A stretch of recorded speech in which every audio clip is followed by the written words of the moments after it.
तो दोस्तों आज की वीडियो में हम क्लास 12 केमिस्ट्री में पढ़ेंगे विद्युत रासायनिक सेल।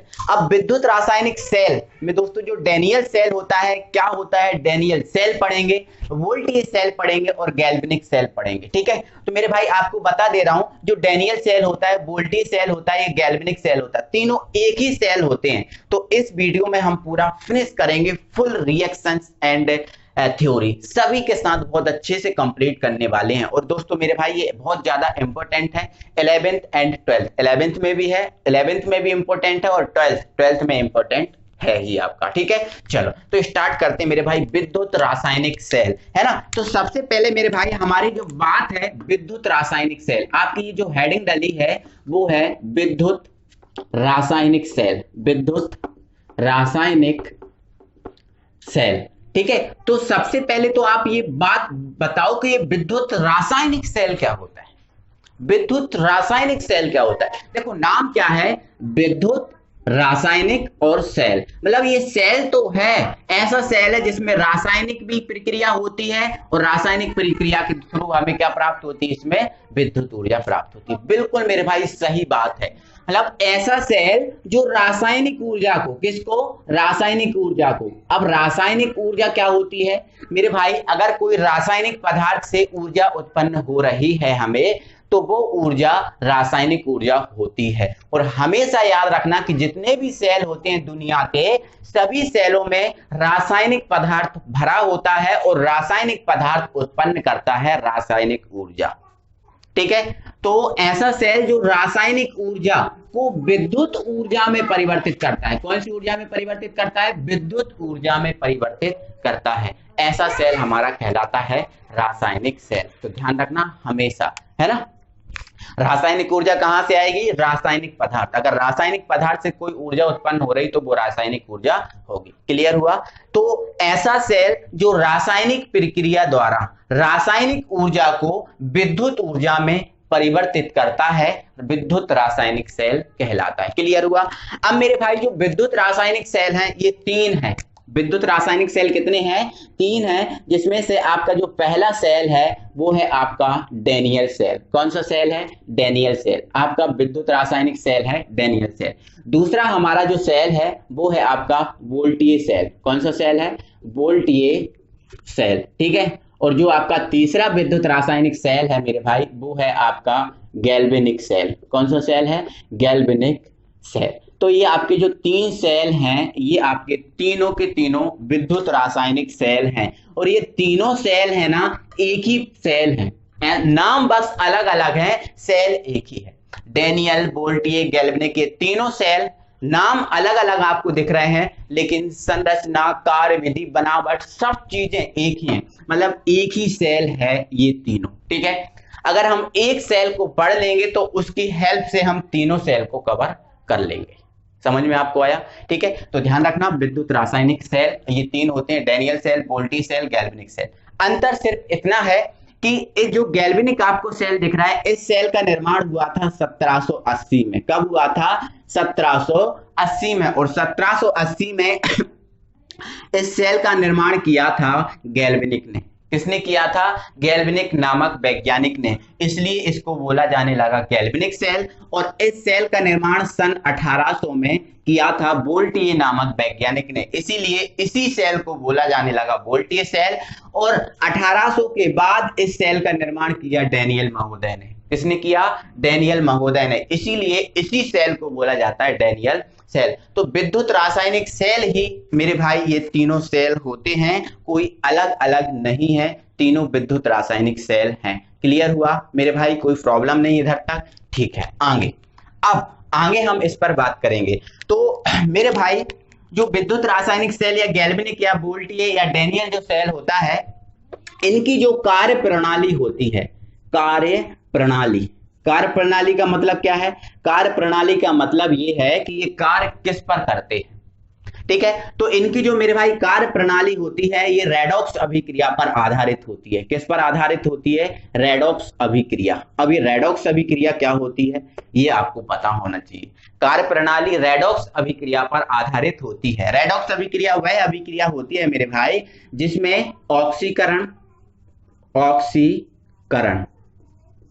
ठीक है, और अपचयन, ऑक्सीकरण और अपचयन दोनों होते हैं। ठीक है, वह अभिक्रिया जिसमें ऑक्सीकरण और अपचयन दोनों होते हैं उसे हम बोलते हैं मेरे भाई रेडॉक्स अभिक्रिया। अब ये ऑक्सीकरण क्या है हमें तो सर ये भी नहीं पता, 11th में मेरे भाई आपने पढ़ा था, और नहीं पढ़ा तो मैं अभी आपको समझा दे रहा हूं, टेंशन मत लो, है ना मेरे भाई। रेडॉक्स क्या, अभी सॉरी, ऑक्सीकरण क्या होता है मेरे भाई, जब कोई तत्व या कोई परमाणु, जब कोई तत्व या फिर कोई परमाणु इलेक्ट्रॉन का दान करता है तो उसे हम बोलते हैं ऑक्सीकरण। जैसे मेरे भाई आपको पता है ये सोडियम है, क्या है ये, सोडियम है, और ये मेरे भाई जो सोडियम है, सोडियम एक इलेक्ट्रॉन का दान करता है। सोडियम कितने इलेक्ट्रॉन का दान करता है मेरे भाई, एक इलेक्ट्रॉन का दान करता है। ठीक है, यहां पर एक इलेक्ट्रॉन का सोडियम दान करता है, तो जब ये एक इलेक्ट्रॉन का दान कर देगा तो सोडियम पर क्या जाएगा, Na+, क्या जाएगा, Na+।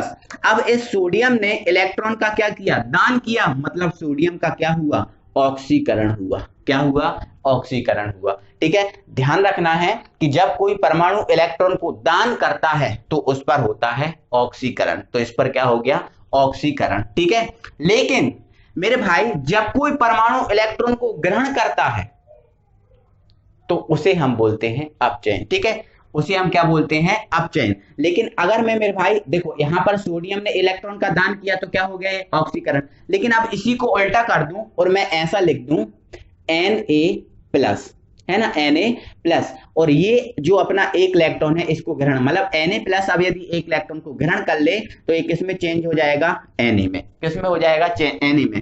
तो इस Na+ पर क्या हुआ मेरे भाई, अपचयन हुआ। क्या हुआ, अपचयन हुआ, क्योंकि इसने इलेक्ट्रॉन को ग्रहण किया और इसने इलेक्ट्रॉन को दान किया। समझ में आपको आया। ठीक है, इलेक्ट्रॉन दान हमेशा इस तरफ होता है और ग्रहण हमेशा ये इस तरफ होता है। ठीक है, तो ध्यान रखना आपका जो एरो के इस तरफ ग्रहण होगा और एरो के इस तरफ दान होगा। ठीक है, और भी एग्जांपल देख लेते हैं। जैसे मेरे भाई ये Cl है ना, अब यदि Cl जो Cl है, इस Cl को एक इलेक्ट्रॉन दे दें हम, तो मतलब ये एक इलेक्ट्रॉन इसको ग्रहण करा दें तो ये बन जाएगा Cl-। अब इसने इलेक्ट्रॉन को ग्रहण किया, मतलब इस पर क्या हो गया, अपचयन हुआ। ठीक है, अगर यही प्रक्रिया को हम उल्टा कर दें, मतलब Cl- और यहां पर ये Cl बदल रहा है एक इलेक्ट्रॉन देकर, तो यहां पर ये क्या हो रहा है, ऑक्सीकरण। समझ में आपको आया। तो ध्यान रखना, इलेक्ट्रॉन दान करना ऑक्सीकरण और इलेक्ट्रॉन ग्रहण करना अपचयन। आई होप कि ये समझ में आ गया होगा। ठीक है, तो ध्यान रखना, Daniell cell, voltaic cell, galvanic cell, जो विद्युत रासायनिक सेल होता है, इनकी जो कार्य प्रणाली होती है वो रेडॉक्स अभिक्रिया पर आधारित होती है। अब रेडॉक्स अभिक्रिया समझ गए आप। ठीक है, जिसमें ऑक्सीकरण और अपचयन होता है। क्लियर हुआ। ठीक है, रेडॉक्स अभिक्रिया पर आधारित होती है, लेकिन मेरे भाई होता क्या है, इनमें जो ऑक्सीकरण और अपचयन होता है, जो ऑक्सीकरण और जो अपचयन होता है, यहां लिख दे रहा हूं ऑक्सीकरण, ऑक्सीकरण। ठीक है, और ये अपचयन होता है दोनों अलग अलग पात्रों में होते हैं, प्रत्यक्ष रूप से अलग अलग होते हैं। क्लियर है, आपको ध्यान रखना है ना। तो ऑक्सीकरण और अपचयन जो होते हैं वो अलग अलग पात्रों में होते हैं इन डैनियल, वोल्टी और गैल्वेनिक सेल में। क्लियर हुआ ना, कोई प्रॉब्लम तो नहीं मेरे भाई। ठीक है, तो ध्यान रखना है आपको, इतना तो हमेशा ही ध्यान रखना। ठीक है, कि देखो आपने परिभाषा लिख ली, कोई प्रॉब्लम नहीं है। आप इसमें ये बता देना कि डैनियल सेल, वोल्टी सेल या गैल्वेनिक सेल की जो कार्यप्रणाली है वो रेडॉक्स अभिक्रिया पर आधारित होती है, किंतु इसमें ऑक्सीकरण एवं अपचयन अप्रत्यक्ष रूप से अलग अलग पात्रों में होते हैं। ठीक है, इस प्रकार के सेल का निर्माण सन 1780 में गैल्वेनिक वैज्ञानिक ने, इसलिए इसे गैल्वेनिक सेल बोलते हैं, और सन 1800 में वोल्टी वैज्ञानिक ने, वोल्टा नामक वैज्ञानिक ने, इसलिए इसे वोल्टी सेल बोलते हैं, और सन 1800 के बाद डैनियल नामक वैज्ञानिक ने इस सेल का निर्माण किया था, इसलिए हम इसे डैनियल सेल बोलते हैं। तो क्लियर हुआ, इतना आप समझ गए होंगे, कोई प्रॉब्लम नहीं है। अब मेरे भाई हम एक सेल पढ़ेंगे अच्छे से, फुल संरचना, चित्र, कार्यविधि के साथ, और वही आपका वोल्टी होगा और वही आपका गैल्वेनिक होगा। तो हम पढ़ते हैं डैनियल सेल। तो मेरे भाई ये जो आपका ना डैनियल सेल होता है, ठीक है, डैनियल सेल में मेरे भाई आपको दो पात्र होते हैं, एक आपको ये दिख रहा है पात्र और एक आपको ये दिख रहा है पात्र, ये दो पात्र होते हैं। ठीक है, जिसमें एक पात्र में मेरे भाई भरा होता है जिंक सल्फेट का विलयन। किसका विलयन भरा होता है? Zinc sulphate, ZnSO4। ओके, और मेरे भाई जो दूसरा पात्र होता है, इस दूसरे पात्र में ये जो भरा होता है कॉपर सल्फेट का विलयन। किसके विलयन? कॉपर सल्फेट का विलयन, दूसरे पात्र में कॉपर सल्फेट का विलयन और पहले पात्र में जिंक सल्फेट का विलयन। और मेरे भाई आगे जिस पात्र में जिंक सल्फेट का विलयन भरा होता है उसमें डूबी होती है जिंक की छड़। किसकी छड़? जिंक की छड़। और जिस पात्र में कॉपर सल्फेट का विलयन भरा होता है उसमें डूबी होती है कॉपर की छड़। किसकी छड़? कॉपर की छड़। ठीक है, यहां पर मेरे भाई ये जो जिंक की छड़ होती है ये करती है आपका एनोड का काम। किसका काम? एनोड का। ध्यान रखना एक बात और, जो आपका डैनियल सेल या विद्युत रासायनिक सेल होता है उसमें ऋणावेश जो होता है वो एनोड का काम करता है और जो ये होता है धनावेश जो आपका काम करता है कैथोड का। किसका काम करता है? कैथोड। ठीक है, तो ये एनोड और ये हुआ कैथोड, ये छड़ें हैं और इन छड़ों को, एनोड और जो कैथोड की छड़ हैं, इनको हम बोलते हैं इलेक्ट्रोड। क्या बोलते हैं? इलेक्ट्रोड। ठीक है, इलेक्ट्रोड। तो आपका ये भी इलेक्ट्रोड हुआ और आपका ये भी क्या हुआ? इलेक्ट्रोड हुआ। ठीक है, इलेक्ट्रोड। क्लियर है? तो ये दोनों क्या हो गए? आपके इलेक्ट्रोड। ठीक है, इन दोनों इलेक्ट्रोडों को तार की सहायता से जोड़ दिया जाता है। ये तार है और तार की सहायता से एक वोल्ट मीटर द्वारा जोड़ दिया जाता है। ठीक है, ताकि आपको जो धारा प्राप्त होगी वो धारा इस वोल्टेज द्वारा हमको दिखने लगेगी कि हाँ इस सेल द्वारा विद्युत धारा प्राप्त होने लगी, निकलने लगी। ठीक है, तो ये वोल्ट मीटर द्वारा हम धारा को देखेंगे कि धारा इसमें आने लगी या नहीं। क्लियर होगा? ठीक है, आगे आगे मेरे भाई इन दोनों पात्रों को, ये पात्र और ये पात्र, दोनों पात्रों को जोड़ने के लिए ये एक यू आकार की नली लगी होती है, आपको दिख रही है, ये यू आकार की एक नली है। और ये जो यू आकार की नली है मेरे भाई, इसमें NH4Cl, NH4Cl और KCl, NH4Cl और KCl का सेमी सॉलिड, सेमी सॉलिड मतलब जानते हो? सेमी सॉलिड का मतलब होता है अर्धठोसीय। ठीक है, सेमी सॉलिड का मतलब क्या होता है? अर्धठोसीय। ठीक है, सेमी सॉलिड मतलब अर्धठोसीय, टूथपेस्ट जैसा, आपका जो दंत मंजन होता है उसके जैसा, ना तो वो द्रव ही है और ना तो वो पूरा ठोस ही है, आधा ठोस आधा द्रव है, इसलिए उसको बोलते हैं अर्धठोसीय। ठीक है, अर्धठोसीय इसमें पेस्ट भरा होता है। अर्धठोसीय मतलब सेमी सॉलिड, पेस्ट ना इसमें भरा होता है। ठीक है, और ये जो यू आकार की नली होती है मेरे भाई, ये लवण सेतु का काम करती है। किसका? लवण सेतु, मतलब इसको हम लवण सेतु बोलते हैं। लगाने की आवश्यकता क्या है? तो लगाने की आवश्यकता यह है मेरे भाई, जो यू आकार की नली है इसमें जो विलयन भरा है दोनों पात्रों में, इन विलयनों की सांद्रता को बनाए रखती है, सांद्रता में कोई परिवर्तन नहीं होने देती, मतलब इसको गाढ़ा या पतला नहीं होने देती, सांद्रता निश्चित रहती है, कोई चेंजेस इसमें नहीं आता, इसलिए लगाई जाती है। ठीक है, और धारा का प्रवाह भी अगर कोई मिस्टेक हो जाती है इस परिपथ में तो धारा का प्रवाह ना ये रोक देता है।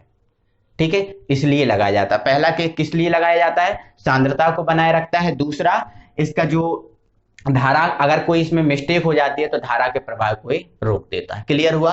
तो ये मेरे भाई जो डायग्राम है आपको पूरा समझा दिया, एक बार मैं फुल इसको समझा रहा हूं, फिर इसकी संरचना आपको बताऊंगा। ठीक है, तो देखो, डैनियल सेल में दो पात्र होते हैं जिसमें से एक पात्र में जिंक सल्फेट का विलयन और दूसरे पात्र में कॉपर सल्फेट का विलयन भरा होता है। क्लियर हुआ? जिस पात्र में जिंक सल्फेट का विलयन भरा होता है उसमें जिंक की छड़ डूबी रहती है और जिस पात्र में कॉपर सल्फेट का विलयन भरा होता है उसमें कॉपर की छड़ डूबी रहती है। और ये दोनों छड़ें इलेक्ट्रोड का कार्य करती हैं। किसका? इलेक्ट्रोड का कार्य करती हैं। इन दोनों छड़ों के बीच तार की सहायता से वोल्ट मीटर जोड़ दिया जाता है। क्लियर हुआ? कोई प्रॉब्लम नहीं।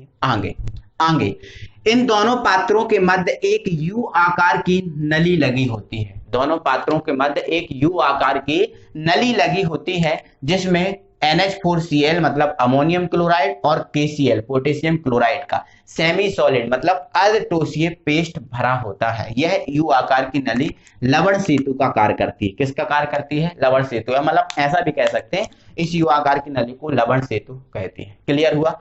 तो मेरे भाई ये जो मैं ना संरचना मैंने आपको बताई है, एक एक चीज स्पष्ट की है, कोई अलग से मैंने कोई पॉइंट नहीं बताया। ठीक है, चलो अब ये स्क्रीन पर इसकी संरचना आ रही है, आप नोट करो इसे। ठीक है, स्क्रीनशॉट ले लो और अपने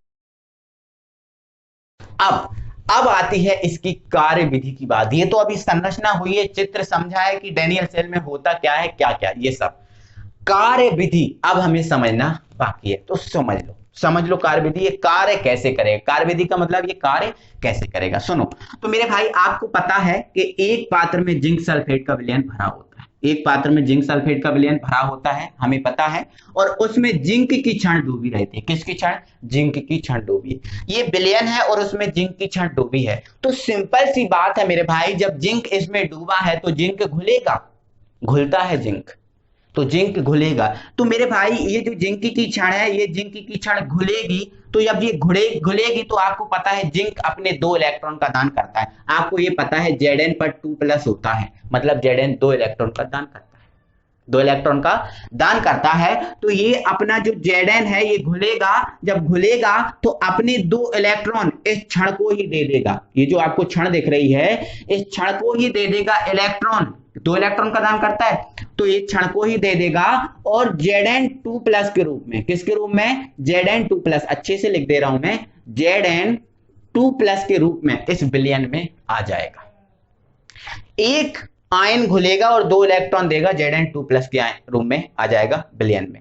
लेकिन मेरे भाई कोई इसमें एक ही तो आयन नहीं है, बहुत मोटा ये आपका इलेक्ट्रोड है पूरा जिंक का। अब ये जिंक घुलता रहेगा, 2 इलेक्ट्रॉन इसको देगा, Zn2+ के रूप में आता रहेगा, और ये प्रक्रिया क्या कहलाएगी?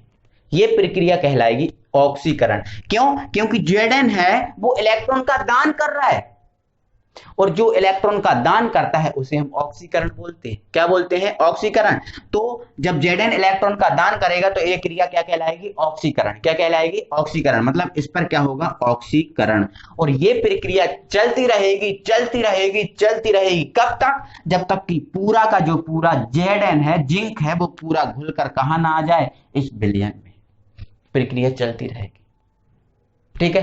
अब इलेक्ट्रॉन इस पर बहुत सारे हो जाएंगे, क्योंकि एक परमाणु 2 इलेक्ट्रॉन का दान कर रहा है, तो बहुत सारे परमाणु होंगे ना इसके पास, तो क्योंकि पूरी क्षण है तो बहुत सारे यहां पर इलेक्ट्रॉन हो जाएंगे। तो जिंक क्षण पर क्या होगा? इलेक्ट्रॉनों का घनत्व बढ़ जाएगा, और जब इलेक्ट्रॉनों का घनत्व बढ़ेगा तो ये जो इलेक्ट्रॉन होंगे इस तार की सहायता से होते होते हुए आ जाएंगे कॉपर क्षण पर। कौन सी क्षण पर? कॉपर क्षण पर। और ये इलेक्ट्रॉन आके कॉपर क्षण पर जमा हो जाएंगे। ये जो इलेक्ट्रॉन आएंगे कॉपर क्षण पर जमा हो जाएंगे, मतलब कॉपर क्षण इन्हें ग्रहण कर लेगी। तो कॉपर क्षण पर क्या होगा? अपचयन, क्योंकि जो इलेक्ट्रॉन को ग्रहण करता है उसे अपचयन बोलते हैं। तो यहां पर क्या होगा? अपचयन। यहां पर हुआ ऑक्सीकरण, यहां पर हुआ अपचयन। तो इस सेल में फिर धारा उत्पन्न हो जाएगी। क्या उत्पन्न हो जाएगी? धारा। और जब धारा उत्पन्न होगी तो ये वोल्ट मीटर द्वारा धारा आपको दिखने लगेगी। यही धारा आपकी विद्युत धारा होगी, जो रासायनिक प्रक्रिया, विद्युत रासायनिक पदार्थ डाला और रासायनिक प्रक्रिया द्वारा विद्युत ऊर्जा आपको उत्पन्न हो गई। यही सेल का कार्य है। समझे आप? एक बार मैं फिर से समझा रहा हूं। हम जानते हैं जिंक सल्फेट, हम जानते हैं एक पात्र में जिंक सल्फेट भरा होता है जिसमें जिंक की छड़ डूबी रहती है।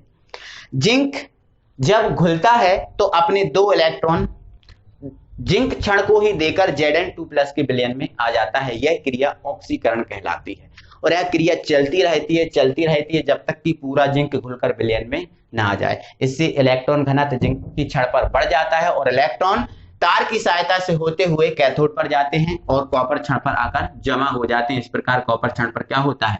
अपचयन होता है, और यही इस प्रकार से सेल में धारा उत्पन्न हो जाती है। तो यही हमारा इसकी कार्य विधि है। बस धारा ही तो उत्पन्न करना है हमें, बस हमारा काम खत्म। क्लियर हो? तो ये सेल की आपकी क्या हुई? कार्य विधि। आई भी होप कि आपको समझ में आया होगा। तो मेरे भाई स्क्रीन पर आ रही है, जल्दी से आप इसका स्क्रीनशॉट लो और अपनी कॉपी में लिख लेना। क्लियर हुआ ना मेरे भाई? चलो आगे।